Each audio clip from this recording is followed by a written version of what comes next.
So, ayan mga katropa, welcome back to my channel. Ngayon meron naman ako isang isi-share sa inyo mga katropa. Mag-upgrade tayo ng steering wheel.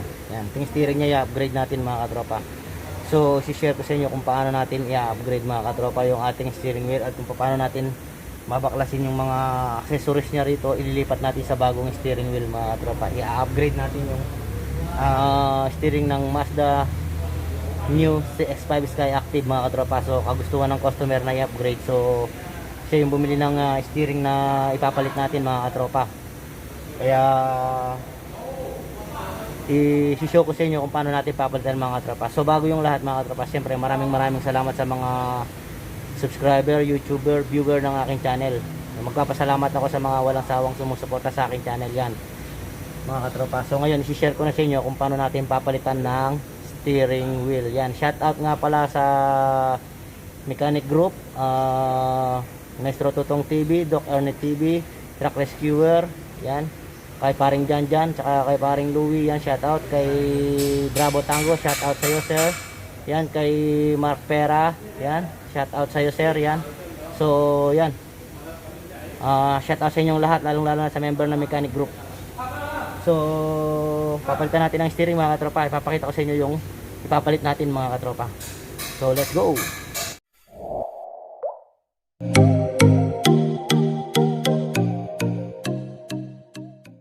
So ito yung kanyang steering, original steering mga katropa. Yan, ang kanyang original steering. So ngayon ayan. So papalitan natin siya, i-upgrade natin siya sa sporty style mga katropa, kasi yung may-ari medyo bata pa, kaya sports yung ano niya, yung gusto niya sporty style. So yan yung luma.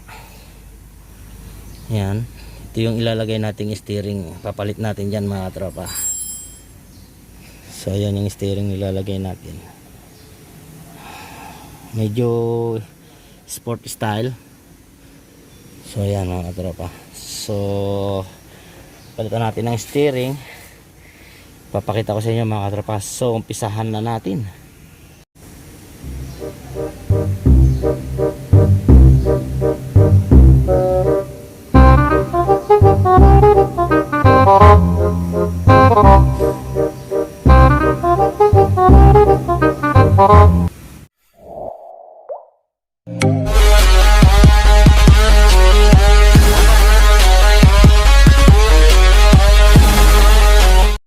So yan, ito mga katropa, tatanggalin na natin. So sa pagtatanggal mga katropa, kailangan naka on muna, naka start muna yung ating engine para maipihit natin yung steering.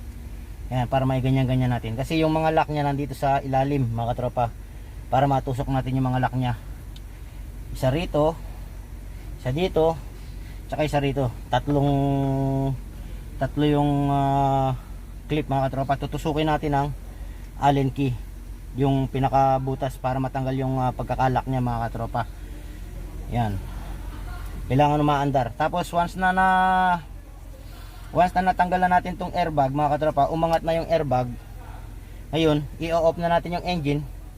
Tapos tatanggalin natin yung negative battery para sa safety natin, para pag hinugot natin yung airbag, walang magkaroon ng trouble or hindi mag-trigger ng para pumutok. Siyempre para sa safety ano na rin natin mga katropa. Yan, so kailangan tanggalin yung negative battery, disconnect bago natin hugutin sa socket tong airbag mga katropa. So tatanggalin na natin yung ating airbag, yung lock nya rito sa magkabilang side tsaka rito sa ilalim mga katropa. So yan mga katropa, kailangan lang sikwatin mga katropa, ay tusukin yung kanyang lock. So yan tropa, tanggalin natin yan, no? Nakakonect pa yung ating airbag. Ngayon yung gagawin natin mga katropa, isi-center natin yan. Yan, isi-center natin yan. Tapos i-off natin yung engine mga katropa. Tapos tatanggalin natin yung negative battery mga katropa. So tanggalin ko muna yung negative battery mga katropa. So natanggal na natin yung negative battery mga katropa. Tatanggalin na natin tong airbag.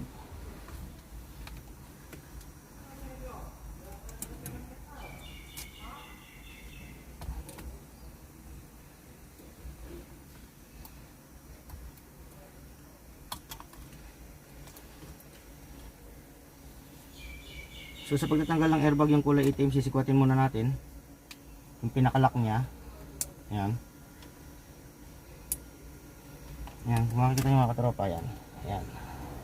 Yung kulay itim na yan, i-up nyo muna yan. Tapos saka natin bubunutin yung socket ng airbag. Ayan. So ito ng airbag. So sa paglalapag ng airbag mga katropa, nakaganyan. So ilalapag natin siya ng ganyan. Huwag ganyan. Ganyan yung tamang paraan ng paglalapag ng airbag steering. So lapag natin dito. Tapos hugutin natin ito sa sakit na puti. Yan. Kasi kasama sa steering yan. After nyan, siyempre luluwagan natin itong steering bolt. Yan. So center yan. So yan.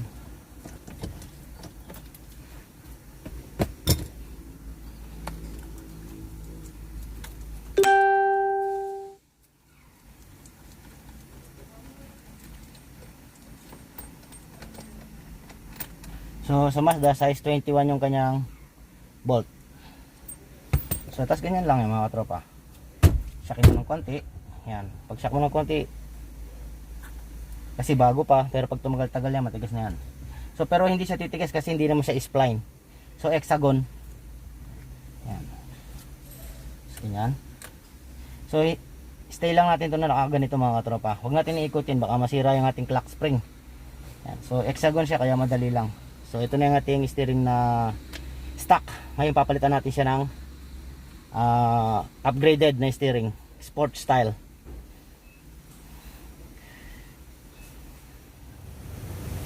So sa pagtatanggal ng steering mga katropa, unahin natin yung likod mga katropa.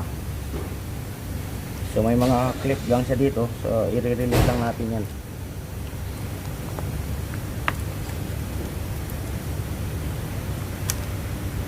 Yan. Meron siyang clip, apat yan. 1, 2, 3, 4.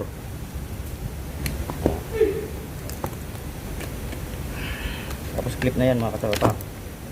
So tanggal na yung ating back cover. So lagay muna natin dyan. So ngayon tatanggalin natin ngayon yung front naman. So yan, may mga clip din. Clip, clip, clip, clip. Yan. Medyo kapit ito mga katropa, ito medyo kapit. Siyempre tatanggalin muna natin itong socket wire.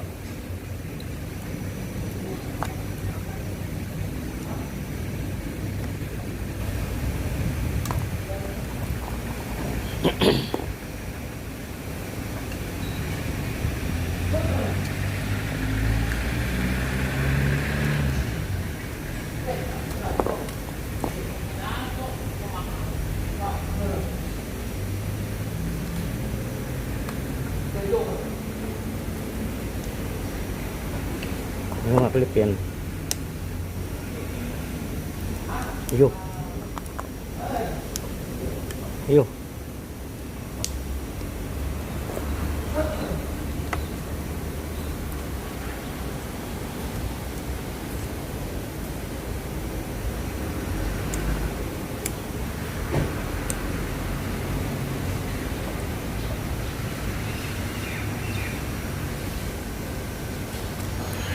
Ayan na yan mga katropa. Ito muna.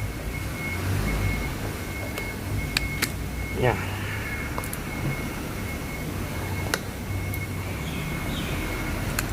Yan. So tanggal na mga katropa. So ito naman ngayon. Itong sa likod. Yan.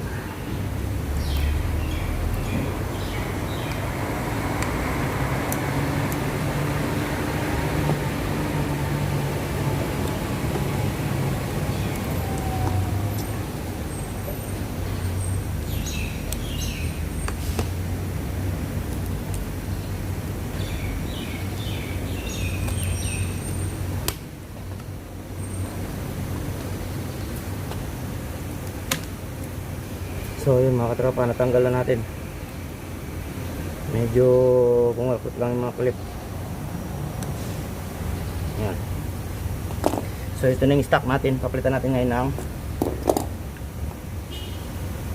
upgraded So ayan. So pag compare muna natin,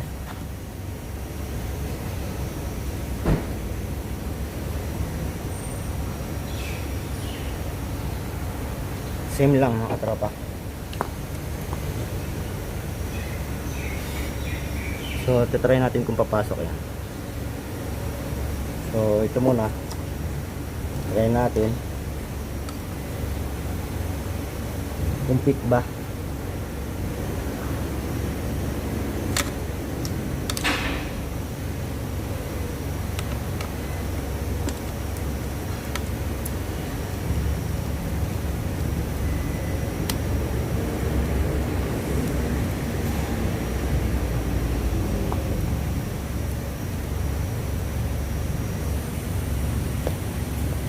So hindi masyado maglaka.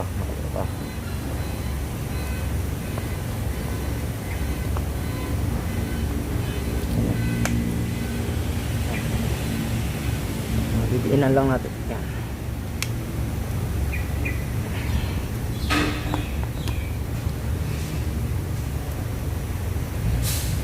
So yan mga katropa.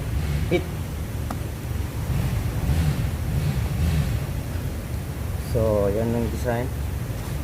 Sunod natin yung ating ito.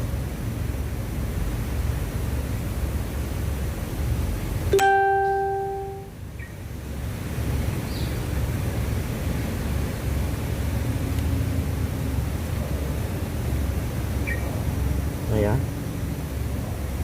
Tulak natin.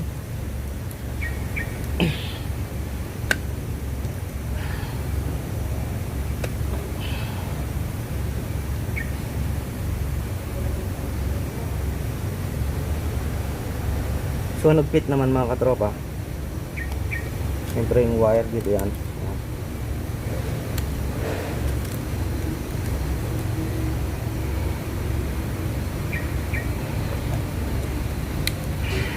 So ito na yung upgrade nating steering.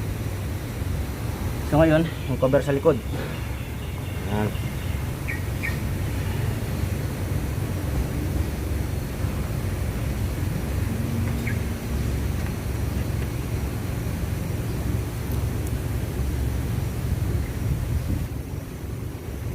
So siyempre bago natin diin, titingnan natin kung tama ba yung clip niya.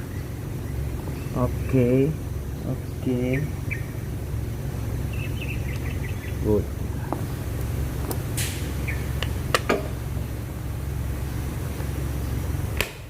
Good.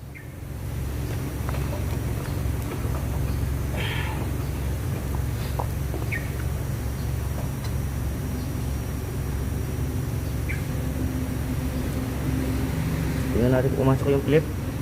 Kapit naman yung clip mga katropa. So okay. So yan na yung ating upgrade na steering mga katropa. CX5 new model. So pwede na nating i-install sa steering column. Yan. Tara, install na natin mga katropa. So i-install na natin mga katropa yung ating bagong steering upgrade. Bagong upgrade na steering yan. Ang ganda oh. Sport na sport mga katropa yung dating. So ngayon, install na natin. Step by step yung kagaya ng kanina. Pasok natin to. Yan. Tapos, lagyan natin yan. So yan. Lagyan natin ng bolt. Lagyan muna natin yung bolt syempre. So ganda ng dating mga katropa.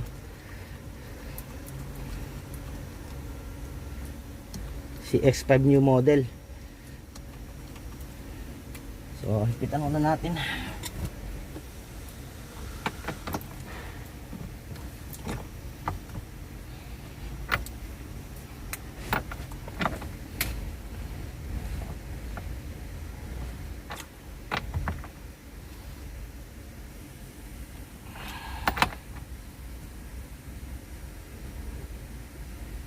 So yan. So lagyan natin tong socket. Yan. So nakasaksak na. Lagyan natin tong airbag. So siyempre gaya ng kanina, katropa. Yan. Saksak muna natin. Tapos pindutin lang natin yung kulay itim para malak. Yan. Tapos yung kanyang horn. Yan. So, tapos puporma na natin yan mga katropa. Yan. So pagka secure na kayo sa loob, nakakonect na lahat mga katropa, so iporma na natin. Pwede na nating diinan. So didiinan mo lang yan. Yung pagtanggal, yun yung mahirap mga katropa. Medyo tricky. So ngayon yan, ganda ng dating mga katropa oh. Wow. So okay na yan. So start natin. Lagay ko muna yung negative battery bago natin start mga katropa. So ayan na mga katropa yung ating steering upgrade. So mga katropa, ganda. New CX5 mga katropa.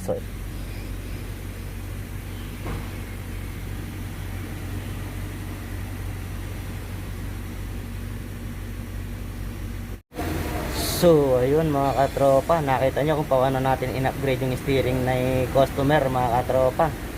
So ayan, ganda ng steering niya ngayon mga katropa. Lupit. So yun, ganun lang kasimple magtanggal ng steering mga katropa. Nakita nyo naman kung paano natin tinanggal yung steering. So yan, maraming salamat sa mga sa pagsuporta sa aking channel mga katropa, lalong lalo na yung mga YouTuber, subscriber, tsaka viewers natin dyan. So pag nag-view tayo, huwag nating skip yung ads mga katropa, para makatulong sa aking channel na mag-grow at para makatulong din sa inyo balang araw mga katropa. So yan mga katropa, maraming salamat sa pagsuporta. Yan, hanggang sa muli, stay safe, stay tuned, God bless, bye. Thank you for watching mga katropa. See you my next video.